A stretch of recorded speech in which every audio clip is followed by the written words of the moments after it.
네, 하나님의 말씀은 갈라디아서 6장 1절로 10절 말씀이 되겠습니다. 각자 먼저 문답식으로 해보시고 그리고 해설을 듣고 확인하신 후에 매일 가정예배, 주일예배를 드리시기 바랍니다. 네, 가본을 봅니다. 지지, 명령, 성경 공식으로 산자와 죽은 자 구분하고 또 반대로 확인하기. 우리가 말씀 볼 때 항상 공식을 통해서 보라고 그랬습니다. 막연히 보지 말고. 그래서 뭐 명령 공식 하라 말라. 더불어 성경 공식은 하나님이 기뻐하시느냐 아니냐. 이래가지고 산자 죽은 자를 구분해가지고 어떻게 하느냐. 내가 산자 쪽을 택해야 되겠죠. 산자가 돼야 지옥 가지 않고 천국 갈 수 있으니까.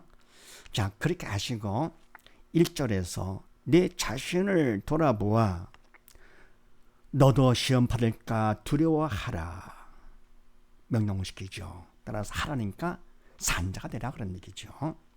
네, 반대로 할 것 같으면 시험을 받을까 두려워하지 않는다. 그러면 안 되죠. 두려워하지 않는다. 그건 죽은 자가 되는 것이죠. 자신도 돌아보지 않고 시험 받을까 두려워하지도 않고 섰다 싶은 마음, 그건 죽은 자가 되는 것이죠. 그 다음에 2절에서는요. 너희가 짐을 서로 지라 명령시키죠. 하라 쪽이니까 이거는 산자 쪽. 산자가 되라. 근데 뭡니까? 짐을 서로 나눠지지 않고 그냥 한 사람당 그냥 맡깁니다. 네가 맡아라. 네 짐이니까. 그러면 안 되죠. 세상만에 그런 말이 있잖아요. 좋은 친구는 기쁨을 배려하고 슬픔을 반으로 한다 그랬습니다. 그러니까 문제가 있을 때 같이 나눠지는 것이죠. 그래서 바로 서로 지라 하는 것은 산자가 되라. 반대로 할 거고 되면은 서로 나눠지지 않는 것이죠. 그 다음에 나분을 봅니다. 지지 문제 공식으로 1로 7과 무엇을 또 무엇으로 보나 확인하기. 자, 그럼 이때 우리가 성경을 보면서 명령 성경 공식으로 산자 죽은 자 구분했다고 그래가지고 내가 산자가 되는 것은 아니잖아요.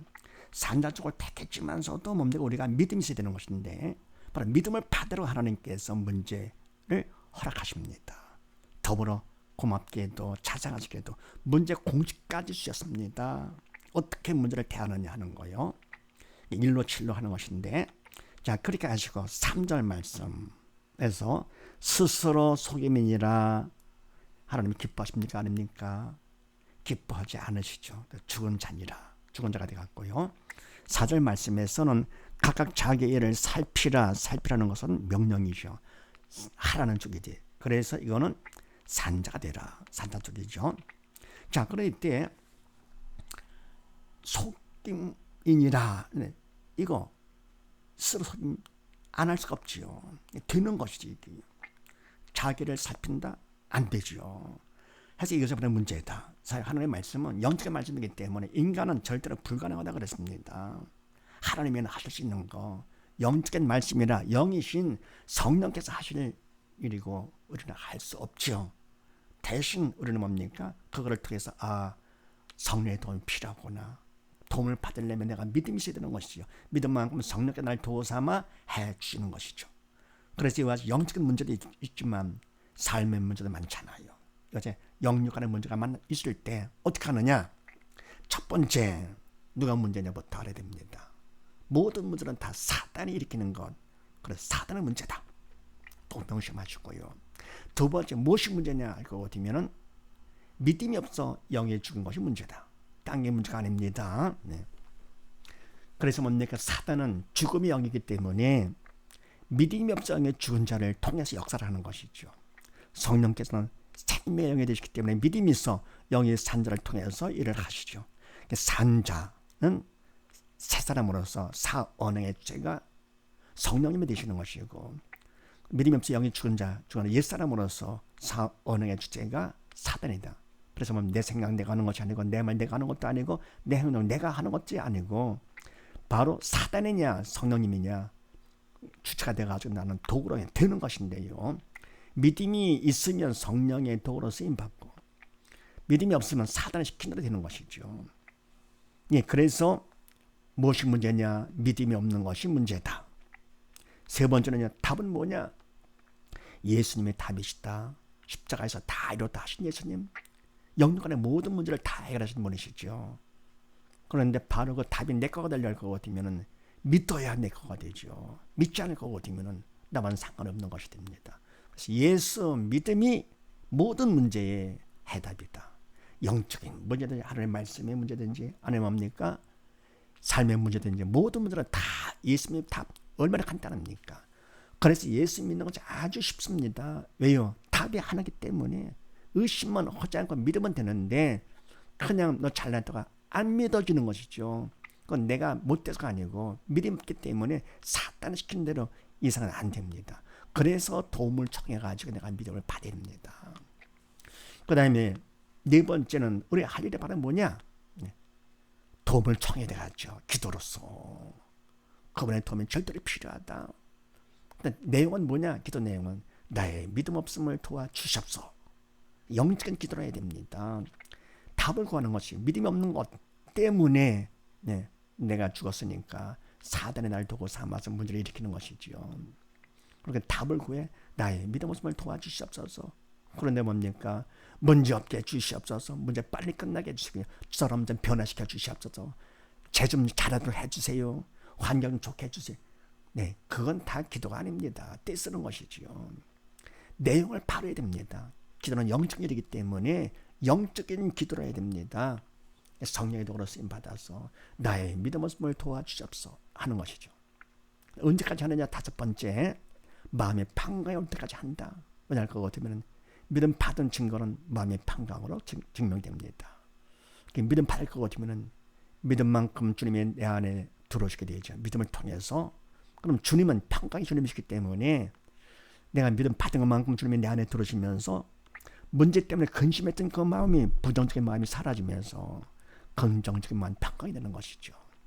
사단은 문제를 통해서 역사하는 것 아닙니까? 문제를 통해서 우리 안에 돌아가지고 부정적인 마음을 갖게 합니다. 근심 걱정 하면서 영을 죽여가지고는 문제만 보게 만드는 것이죠. 그럼 근심 걱정하게 만듭니다. 그래서 마음 평강이 올 때까지 기도한다. 여섯 번째, 그럼 왜 하나님께서 와서 문제를 허락하시느냐? 말씀을 통해서, 삶의 문제를 통해서 왜 문제를 허락하시느냐? 딴 게 아닙니다. 우리를 괴롭히려고 하시는 것이 아니라 우리는 죽었기 때문에 살라고 믿음 받아 살아서 지옥 가지 말고 아버지 집에 오라고 하는 것입니다. 아무리 착하고 똑똑하고 잘한 자식이라고 하더라도 죽으면 무덤으로 가잖아요. 아버지 집에 못 들어오지요. 육신에 죽어도 아버지 집에 못 들어오는데요. 마찬가지로 영에 죽을 것 같으면 영의 아버지 집에 가지를 못합니다. 천국을 못 가는 거죠. 지옥 가는 거죠. 그래서 문제를 통해서 믿음 받으라고 문제를 허락하시는 것입니다. 사랑의 표현이죠. 그 다음에 일곱 번째, 그럼 이때 문제가 있을 때 산자와 죽은 자 반응이 다릅니다. 문제가 있을 때 시험 볼 때요. 실력 있는 학생과 실력 없는 학생들, 5등생, 1등생 반응이 다른 것처럼요. 믿음이 없어 영이 죽은 자들은 문제, 우리를 통해서 무엇을 보느냐? 문제를 봅니다. 영이 죽었기 때문에 문제가 단 줄 알죠. 눈에 보이는 것이요. 반해서 믿음 있는 사람은 문제를 허락하신 하나님을 본다. 영의 눈으로 하나님을 보는 것이죠. 영적 철들었기 때문에. 더불어 무엇으로 보느냐? 믿음이 없어 영이 죽은 사람은요. 문제를 보죠. 그러면서 근처 걱정하는데 사단은 문제는 문제가 아니라 문제로 보는 믿음이 없는 내가 문제가 되는 것입니다. 왜냐하면 그거 같으면 그런 사람은 결국은 천국 못 가고 사단 가운데 지옥 가니까 그 고통 끔찍하죠. 이것이 바로 문제입니다. 그래서 세상 문제는 아무리 힘들고 어렵다 하더라도 그거는 지옥 고통에 별 것 같으면 그건 아무것도 아니죠. 잠깐이고 가볍고. 근데 뭡니까? 그 그림자 문제, 육적인 문제 갖고는 괴로워, 죽겠다. 그 정도가 아닙니다. 지옥 간다 할 것은 상상하기도 끔찍하죠. 그래서 그런 문제를 통해서 믿음을 받아가지고 지옥 가지 말라고 하는 건데, 믿음이 없는 철이 없는 사람들은 문제를 보면서 어떻게 됩니까? 그러면서 결국은 근심 걱정하다가 지옥 가는 것이죠. 반해서 믿음이 있어 영에 산 사람은 어떻게 하느냐? 문제를 믿음 받는 기회요, 구원 축복의 통로로 본다. 그러니까 믿음 있는 사람, 영적 철든 사람은 문제가 있을 때 문제를 허락하신 하나님을 보면서 무엇으로 보느냐? 믿음 받는 기회여 권총의 통로로 본다. 그래서 바로 믿음 있는 사람은 철이 들었기 때문에 문제까지도 감사하는 것이죠. 왜요? 그보다 귀한 믿음을 받을 수 있는 기회가 되는 거니까요. 그래서 믿음이 있다 하더라도 넉넉하게 아버지 집에 가서 보면 칭찬받고 영원 가운데 영원히 살 수 있으니까. 그래서 이와 같이 우리가 문제를 만났을 때 내가 어떤 반응을 보이느냐 확인하시면서, 내가 문제 때문에 근심한다. 그럼 뭡니까? 아무리 내가 성경을 통해서 산자 죽은 자 구분을 쉽게 했다 하더라도 그 사람은 산자가 아니고 죽은 자가 되는 것이죠. 근데 뭐냐, 문제를 통해서 내가 감사가 됩니다. 하나님을 보면서 믿음 받은 기회를 보는 사람은 그만큼 문제를 정복할 수 있는 믿음 있는 사람이 되는 것이죠. 그래서 이와 같이 해서 문제 공식을 통해서 우리가 모두 다 문제를 정복하고 지배하고 다스림으로써 세상 살면서 범사에 감사하고 항상 기뻐하는 삶을 살게 하나님이 원하시는 것입니다. 그렇게 하다가 주님께서 오시면 산자와 죽은 자로 심판할 때 산자가 돼가지고 심판의 면에서 주님과 함께 아버지 집에 가서 영원히 사는 것을 원하시는 것이죠. 그 다음에 다음을 봅니다. 믿음 받기 1로 5와 주체 따라 믿음 구분하고 하나님 법칙 확인하기. 네, 믿음 받는 거 중요하잖아요. 믿음을 받아야 우리가 산자가 되는 것이고, 또 믿음 받으라고 하나님께서 문제를 허락하시는 것, 더 나아가 문제 공식까지 주신 것이죠. 자, 그럼 믿음을 받는데 자 어떻게 하느냐 하는 거요. 문제는 믿음 받는 기회밖에 안 되는 것이고 믿음 받는 거 어떻게 하는 것인가. 네. 그렇게 하시고 7절 말씀에서 스스로 속이지 말라. 뭡니까? 명령 공식이죠. 네. 죽은 자 되지 말라 그런 얘기죠. 그다음 8절 말씀에 영생을 거두리라.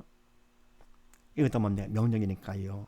산다 죽은 자, 하라 죽이니까 산자가 되라 그런 얘기죠. 영혼의 생명을 거두는 자가 되라, 산자가 되라. 9절 말씀에서는요, 선을 행하되 낙심하지 말지니 말라가 되는 것이죠. 죽은 자가 되지 말라. 낙심하는 것은 죽은 자가 되는 것이죠. 근데 이때 속이지 말라, 속지 않고 영생을 거두고 낙심하지 않는 것은 인간 할 수 있는 것이 아니잖아요. 믿음이 있어야 되는 것이죠. 그러니까 믿음을 받아야 되는데 어떻게 받느냐. 네, 중요한 것이죠. 첫 번째, 내 뜻대로 하지 말고. 글쎄 보이죠? 아담과 하와도 그래서 죄를 지은 것이죠. 부엄직도 하고 먹음직도 하고 그래서 먹어가지고 결국은 죄를 지어 죽은 것이죠. 이성적인 것은요, 글쎄 보입니다. 사단의 속임수는 그래서요, 그런 맞는 것 같아요. 이게 하나님 말씀 뭡니까? 말 걷지 않고 어떤 데 뭡니까? 감정 상하죠. 회개하라. 기분 나쁩니다. 사실은 뭡니까? 그것이 사랑인데요. 그러니까 바로 뭡니까? 심판이 있으리라. 그거 어쩌면 또 기분 나빠하고 말 걷지 않고요. 원수를 사랑하라. 그런데 그건 바로 믿음이 없어 그러는 것이죠. 그래서 믿음을 받아야 되는데, 네. 첫 번째 하나님 뜻 말씀을 선택을 하고, 말씀이 생명이니까 내가 살기 위해서는 말씀을 선택을 하고, 두 번째는요, 인간으로 최선을 다해 성의를 보인다. 시몬들을 걷게 하십니다. 세 번째는 어떻게 하느냐? 그분의 도움이 절대로 필요하죠. 그래서 간절히 기도로 도움을 청합니다. 네. 네 번째는요, 청석을 하면 최선을 다해 성의를 보이면서 간절히 기도로서 도움을 청하는 것이 바로 충성이죠. 충성하면 다섯 번째, 충성만큼 이미 주신 믿음을 받게 된다. 믿음 이미 다 주셨습니다. 하나님께서는 모든 걸 다 해놓으셨습니다. 그냥 말씀도 이미 다 끝난 겁니다. 근데 우리가 믿음이 있다 할 거거든. 믿음만큼 이 땅이 이루어지는 것은 나를 통해서 이 땅이 이루어지는 것입니다. 하나님께서는 말씀으로 만물을 창조했습니다. 없는 것을 있는 것처럼 부르신 하나님, 말씀대로 다 이루어진 것인데 왜 우리한테 안 돼 있느냐 그거거든. 믿음이 없으니까. 이루어지는 것이 목적이 아니라 그건 수단이고요. 목적은 바로 우리가 믿음 받아 사는 것이 목적입니다. 그게 바로 하나님의 법칙이죠. 오직 믿음, 예수를 믿어 사는 거. 그래서 믿음으로 사는 것이 하나님의 법칙, 변치 않는 법칙이죠. 사단의 법칙이 뭡니까? 죄로 죽이는 것이 사단의 법칙입니다. 어떻게 하든 지옥 끌고 가려고요. 하나님께서는 믿음으로 살아서 아버지 집에 가서 영원히 함께 살자고. 네, 그래서 이와 같이 충성하면 충성만큼 이미 다 주신 믿음을 받게 된다. 근데 믿음이 있다고 하더라도 주체에 따라 달라지는데 믿음이 있는데도 내가 합니다. 내가 주체요? 할 것 같으면 그때 믿음은 항암이 없는 믿음으로 죽은 믿음이죠. 단어가 뭡니까? 믿음으로 하지 않았기 때문에 죄만 진 것이죠.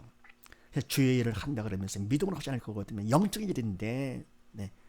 내가 할 것 같으면 결국은 열심히 죄만 짓는 것입니다. 그래서 서기관 바리새인들 어떻습니까? 주의 일을 한다고 열심히 했지만 결국은 주님 앞에서 저주를 받았습니다. 주의 일은 성령께서 영에서 성령께서 하시는 것이지 인간이 하는 것 절대로 안 해요. 인간은 도구가 되죠. 영의 그림자인 인간은 어떻게 주체가 됩니까? 안 됩니다. 교만이죠. 교만은 사단의 속성이잖아요. 그리고 믿음이 있다고 하더라도 어떻게 하느냐? 하나님께 맡깁니다. 성령 하나님께 맡겨. 성령 하나님께서 하심으로써 그때 그 믿음은 항암이 있는 믿음으로 산 믿음이 되고 나는 뭡니까? 점점 더 믿음이 성숙되는 것이죠. 그래서 이와 같이 말씀을 통해서 산자 죽은 자 구분하시고 그래 문제를 통해서 하나님께서는 믿음을 받으라고 믿음 받는 기회로 허락해 주신 것이고요. 믿음 받기 위해서 1로부터 5 선택을 하고 최선을 다해 성의를 보이고 하늘의 도움을 청해 기도하는 것이고 그래서 청성을 하면 5번째 청성만큼 금보다 귀한 믿음을 받게 되면서 믿음 받은 것만큼 우리는 뭡니까? 산자가 되는 것이죠. 이런 사실을 지금 모두 다 믿음으로 산자가 돼서 주님과 함께 영원한 성공자 아버지 앞에서 영광 가운데 사는 우리 모두 다 되십시다. 감사합니다.